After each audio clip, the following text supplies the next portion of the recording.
Friday to everybody. It is time for Cub Chat Live. I'm going to call this show the Triple A Show. I'm Aaron. The other gentleman on the screen is Anthony. We're also joined by Audrey today. If only we had like April and Adam or something like that, we'd be really set. Thank you guys for joining us today, though. Appreciate it. You might notice, certainly you can tell with Audrey, she's in kind of a different location. Actually, Anthony and Audrey are together right now. Where are you, Audrey? We're at the National Sea Base in Florida, in the Florida Keys. So it's pretty exciting.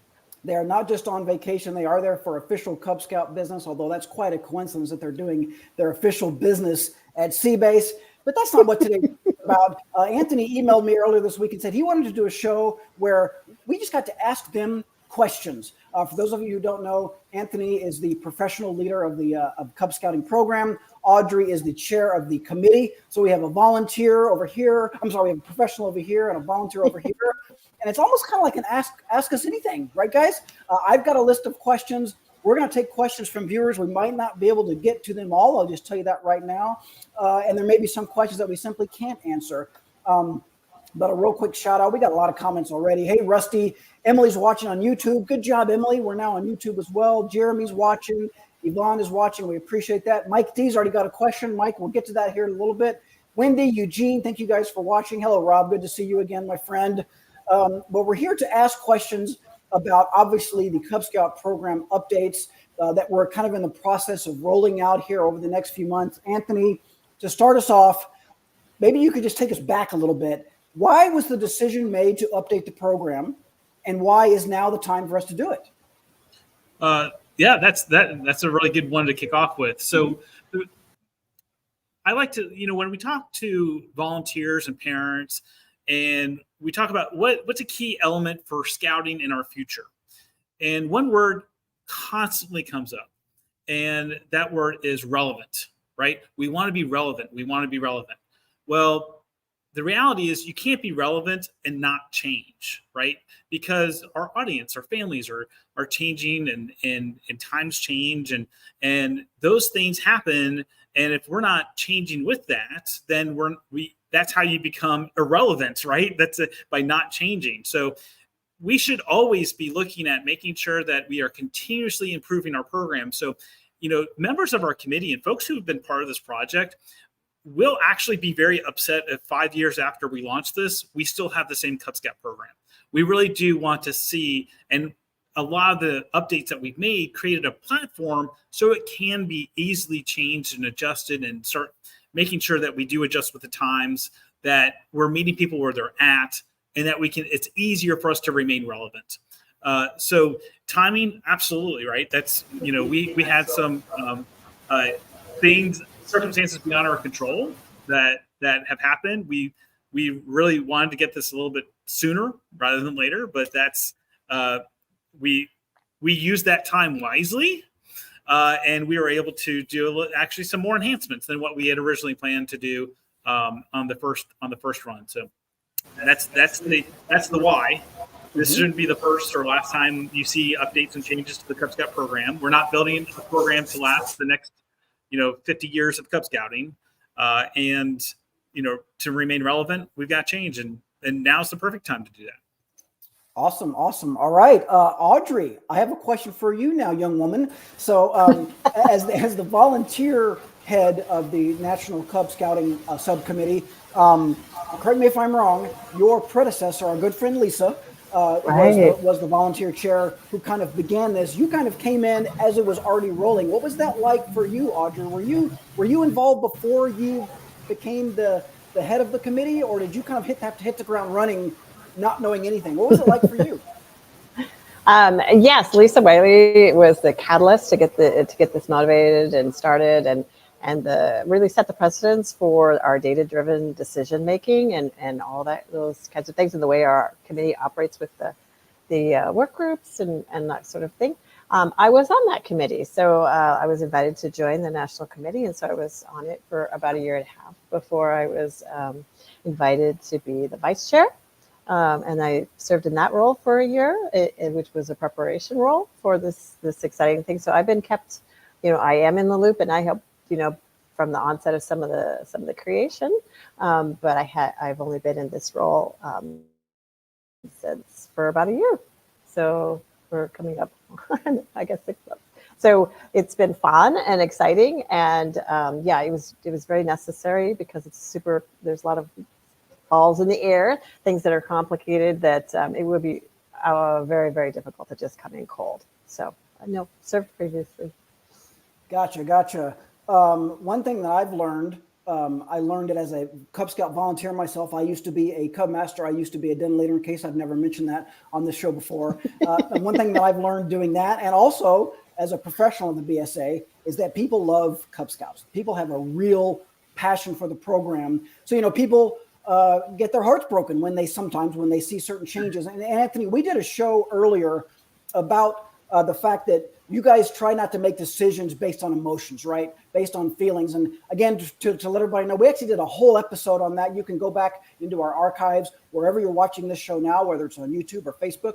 If you go back just a couple of weeks or so, you'll find an episode that I think Gina and Audrey did about the data. But maybe, again, Anthony, if you could kind of just sum that up, how those decisions were made using data and not, trying to think up here and not right here, right?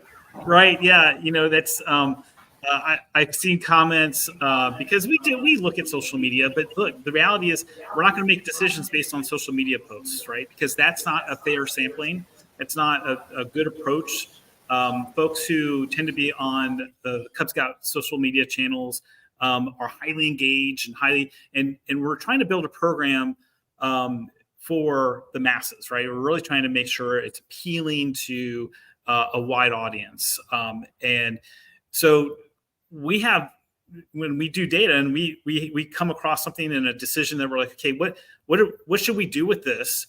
We then turn to our constituents, right? We listen to the parents and the leaders of today, right? Like they're involved and they're engaged. Sometimes on social media, believe it or not, there are some people that will post on there who aren't in scouting, right? I mean, the reality is that there are trolls out there and they're just, they're looking to cause controversy. But the reality is we looked at those things. I know the big one and the question's already being asked, so I'll go ahead and dive into it because it fits this question, which is there's a small group, and I hate to say that you're a small group, but it's a small group of people who are wanting like merit badge type of patches for Cub Scouts instead of adventure loops, right? They're like kids hate belt loops and everyone loves patches, but the data that we've done a lot of research on this. That's not the one thing parents absolutely hate is sewing on patches on their kids' uniform. They hate it, right? And so we're not going to go into a direction where people that we're trying to attract and we want to make fun, simple, and easy, right? We're not going to make it harder for them and do something that we know that they don't like, right? And we know for sure they don't like sewing on patches. And the other piece is they don't like a doodad or something that has to come off the uniform before it gets washed. So that's the research that we used to make sure that we are sticking and not changing into something that we know people don't want. Are belt loops perfect? No. Is there a perfect system? No. Right? So some people are passionate about, I grew up as a kid, I had arrowheads on my uniform. And people are like, well, why don't you bring back the arrowheads? So it's like, well, because there's a reason why we got away from that. And so we're trying to, again, appeal to making sure that Cub Scouting is fun, simple, and easy. The adventure loops, we actually asked them, do you want us to change this up? And resounding, huge was, no, we like them. Like they're easy to tote. They're easy to put on, So we looked at plenty of alternatives. And now the craziest one we looked at was you keep the adventure loop, but maybe you put it onto your neckerchief, right? And we create little slots that you can put onto your neckerchief. Well, we tested that and it failed miserably. People hated that. And they just overwhelmingly told us, don't change that. That's the part that we like. So. All right. Excellent. Yeah. Good. I recognize that some people love the idea of it would look cool. It would be new, but that's not where the vast majority of parents told us where they want to be. Yeah, and that's one of those things, that people feel passionate about Cub Scouting, right?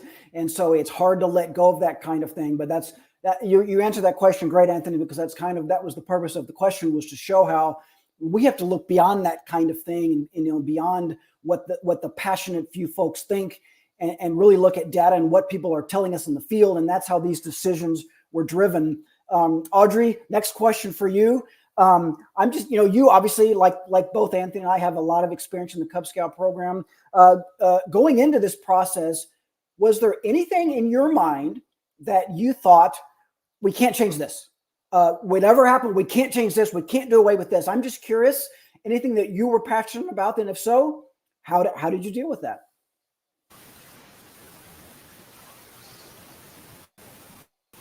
For something that did go away, because there's things that I felt passionate about that didn't go away, and the data supported using them. So either one, sure. I'm just curious to know what you felt strongly about. Okay. Well, the outdoor focus is something that I feel passionately about. I think that is something that identifies us as different than other organizations. That is a great way to teach. Is in the outdoors, a great way to experience different things in life than you definitely wouldn't in a classroom, say, for example, and that it aligns, kind of from our origins and moves forward. So for me, that is something that I would be incredibly sad if it was taken away from our program in some facet. I know there are lots of other opportunities to enjoy scouting in different facets, but the outdoors is something that I really I appreciate and would love to have the youth of today learn about and to learn how to take care of. So say conservation and things like that are my personal opinions and things.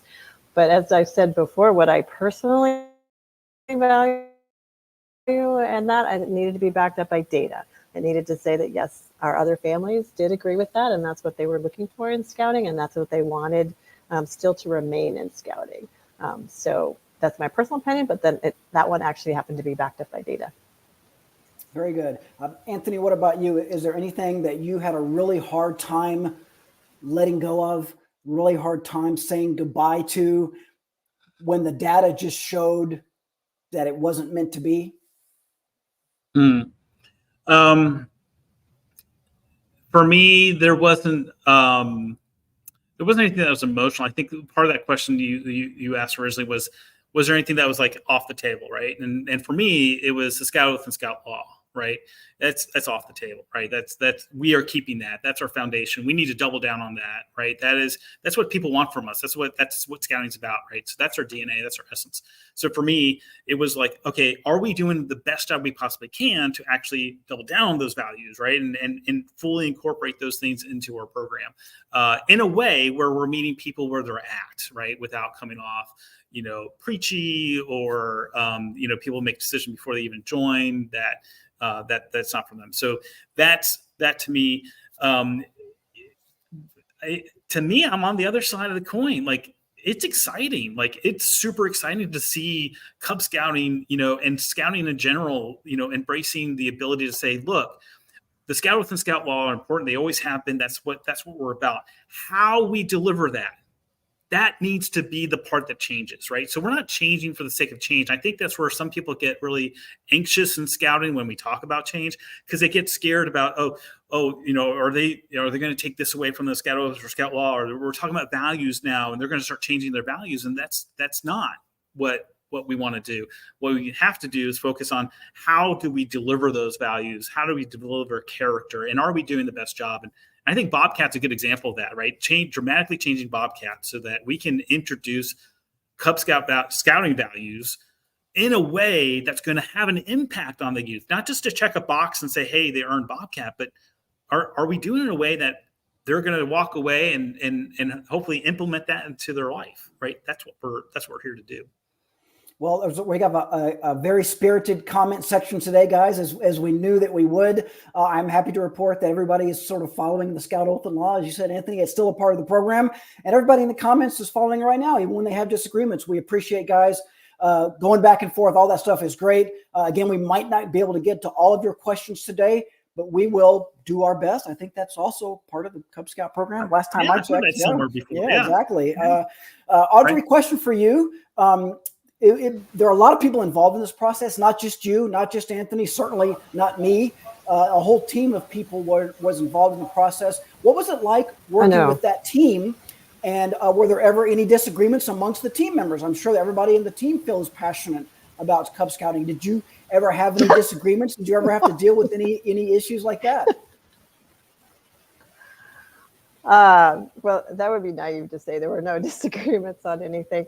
It's a team environment, and so both Lisa and I were quote unquote, hired to be able to be people who are focused on working as a team and in a team environment.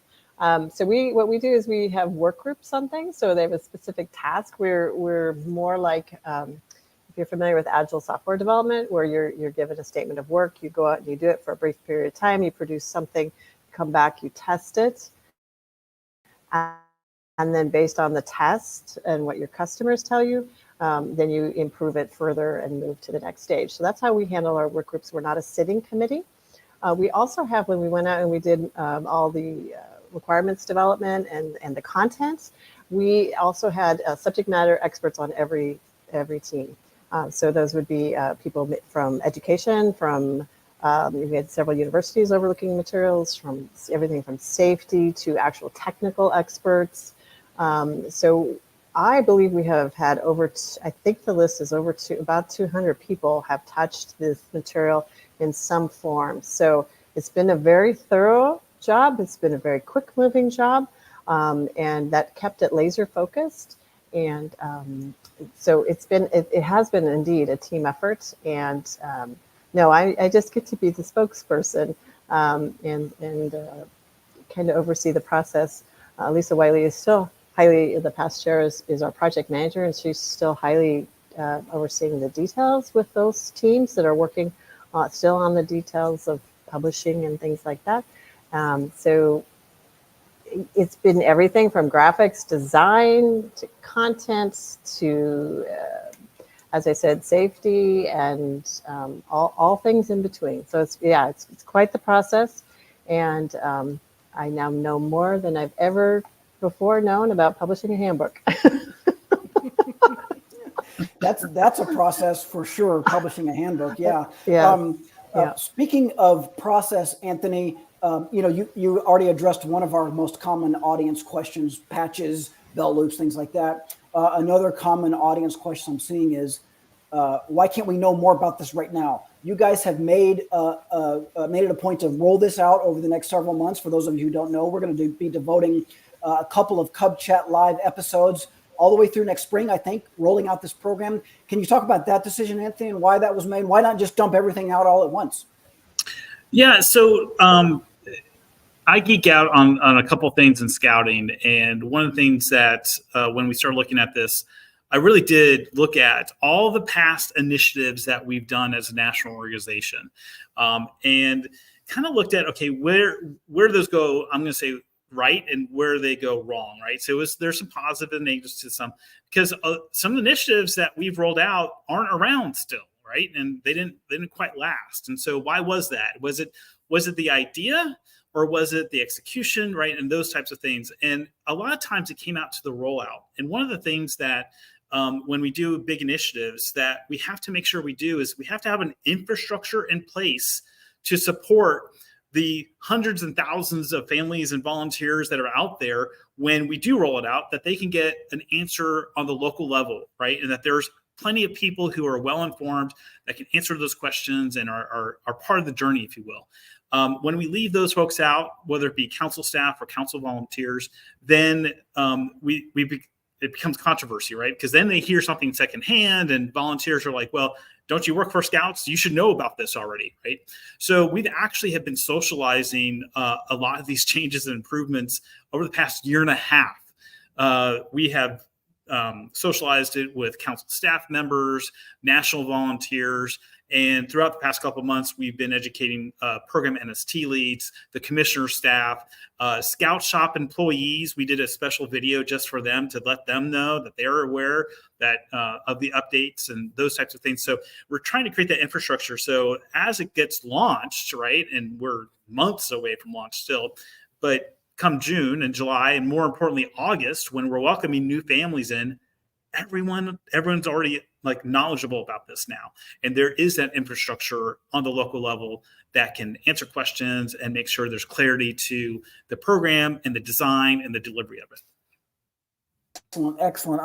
I'm gonna call an audible here real quick because I'm seeing another common question in our comments, and I've seen it on comments not just today but in other shows we've done. Audrey, since it's your turn, you get to take this question. But Anthony, if you want to weigh in, feel free to do that. A lot of people asking about the way the current program is structured. You've got your electives, you've got your requirements, but you've also got other stuff, mainly NOVA, the STEM NOVA awards. A lot of folks asking what's going to happen with that. Are those going away? How does that all work? I think the idea is maybe to simplify it a little bit and bring the STEM, NOVA, all that type stuff now as part of the core program. But Audrey, can you address that? Sure, I can give it a start, and then Anthony, can you correct me if there's anything? Yeah. So currently, the NOVA and the Supernova are managed by councils that are interested in managing that.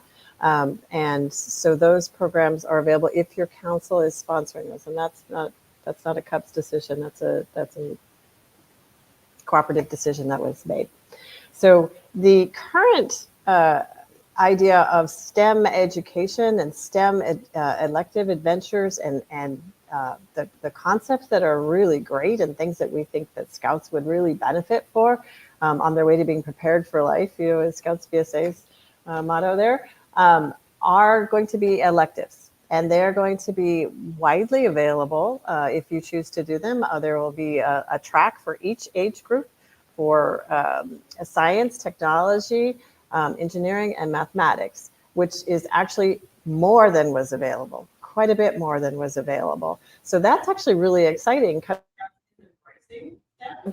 Scouts is embracing STEM. It's I believe it's at least doubling it. I have to actually count, but I believe it's at least doubling it, and it is a core part of our elective offerings. So is it going away in Cubs? No, the content is still going to be there. In fact, it's going to be doubled. So that's actually a really exciting thing. It'll be great for those that want to plan a STEM type curriculum across all of the dens, maybe even a pack, exciting, fun engineering project, all the way to smaller dens that have multiple ages. They'll be able to do a STEM elective across multiple ages within one den. So it's actually going to be so much easier to do. It's going to be so much clearer. It's going to be something easy for the den leader to actually present and deliver.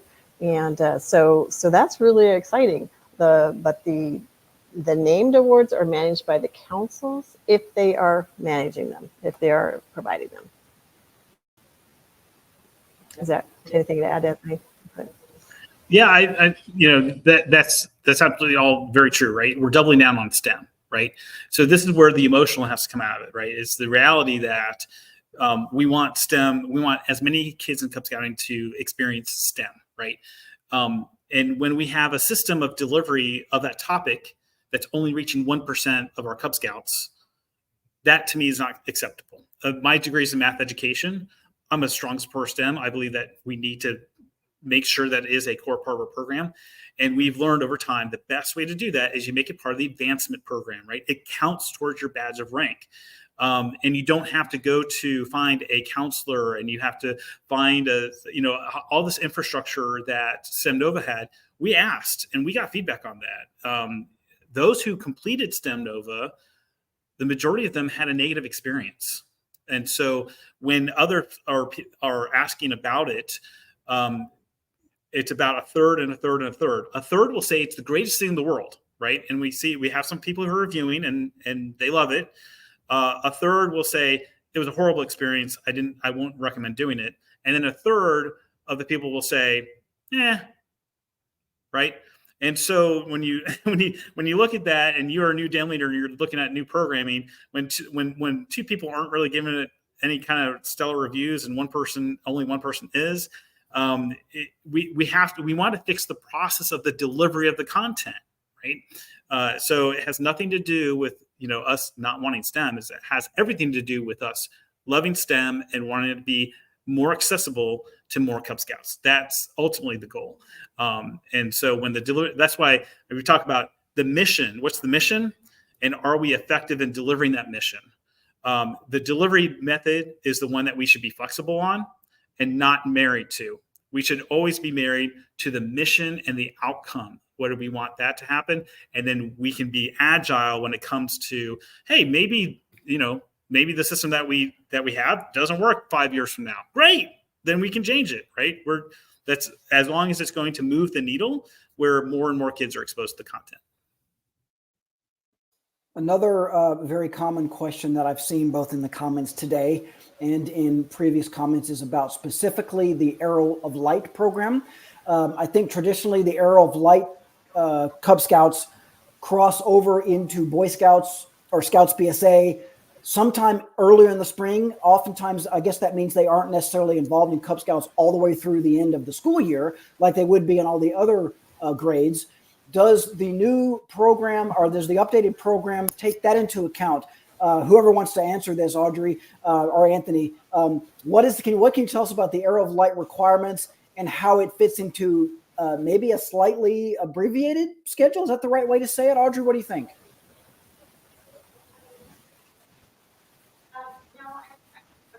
No, I wouldn't phrase it that way. I would say it's exactly the same length. What has changed is some of the ways that they're going to interact with troops, how early they interact with troops. The crossovers, traditional crossovers, are going to be expected to be about the same in the February-March timeframe. So the program has been designed to stay within that window. What changes is obviously some of the requirements are changing, but what's changing is that they will be meeting with troops earlier on in the year, like right away, as part of their Bobcat. And so we're going to be going into detail on that as in our Cub Chat Live coming up on that in a couple months. I don't have my chart in front of me, but so we will be going through all those kinds of details in that so that everybody is on the same page with that. But no worries. It's going to be the same length. So you're starting in the fall and then you're crossing over in February-March timeframe. But hopefully with a lot closer relationship with the troop, a lot better understanding of what Scouts BSA is. The main focus is to go into Scouts BSA, and all the requirements and all the supporting activities are all around that purpose. You guys mentioned earlier, we're learning a lot about the process of publishing books. There are going to be new handbooks. Anthony, yes. Can you tell us about that? Are they going to be printed typical handbooks like we've always had? Are they going to be available online? And maybe you could also address leader books as well? Yeah, you asked me this question earlier, and this didn't really pop in the forefront of my mind because it really wasn't like an emotional decision. It was a surprise. So we had a lot of discussion and with kind of the people that are instantly around us, right? And everything's got to be digital. Everything's got to be on the phone. And we should just have that's where everything should be delivered. And we were going to go in the direction of, okay, well, we're not going to do any printed handbooks. Well, we surveyed the information before we made that decision because we want to know what the market wanted. What do you all say, right? And it was overwhelming. Like I was shocked of the percentage of how many people said, no, we want a printed book. Like we want paper, right? And there's some validation to that too. A lot of college campuses several years ago went to digital only content for their students, and they started seeing a drop in retention of that material when it was only presented to them in digital format. And so some of them reverted to textbooks, traditional textbooks again, and to recoup that number. When something is in your hand, that retention is much higher than when you only see it in a digital space. There's a lot of value to that textile experience, especially with kids that we're dealing with at this age. And then there's access to digital devices and those types of things that it was very overwhelming. Now, what people, when they talk about digital resources, what they usually want is, I don't learn things from a book anymore, right? Like as far as adults go, right? When I want to learn how to run something, I go to YouTube and I type in that and I look for the instruction. I want a quick little video. you're going to see adult leader resources not be these tomes of printed books in which you only use 10% of the content, but rather they'll be much smaller. And you're going to see a reference to a digital resource that has all the instructions and printables and videos if we have them, and photos, those types of things. So it's a print with a digital supplement, right? And that's really when we started reading the open-ended responses, is what parents and leaders were telling us that they would like to see. Gotcha.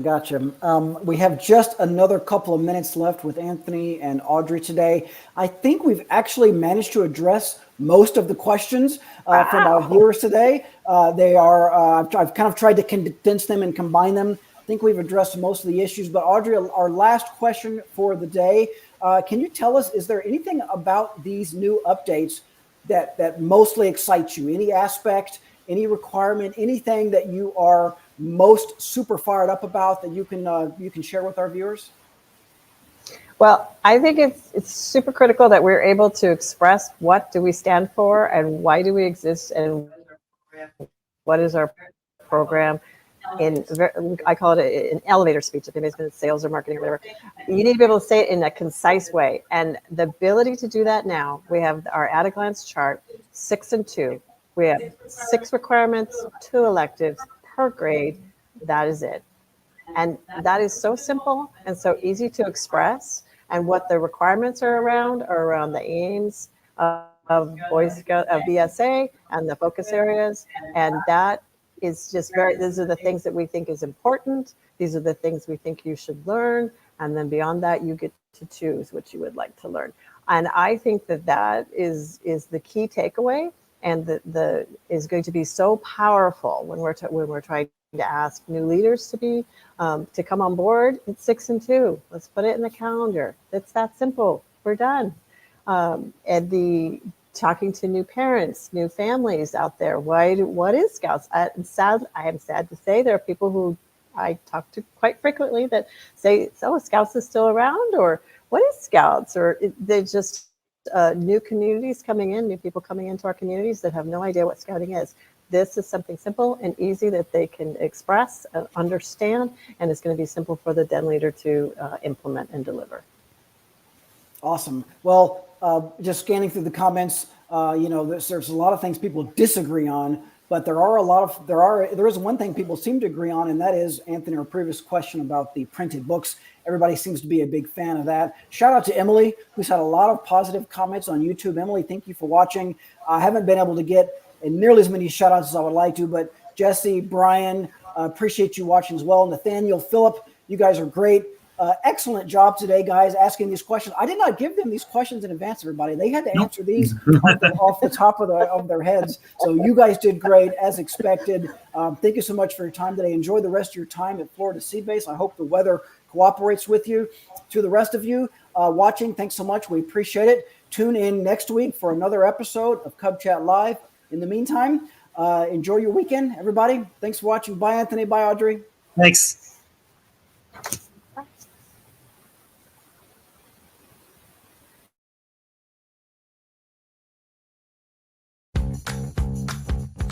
Thanks for tuning in today. Be sure to catch next week's episode. Same time, same place. And let us know how we're doing at go.scoutingmagazine.org/rate-cubchat. We love feedback and ideas for new episodes. And you can visit blog.scoutingmagazine.org/cubchatlive for all our past video episodes. You can see us live. Except it's recorded, but it was live. Okay, see you next week.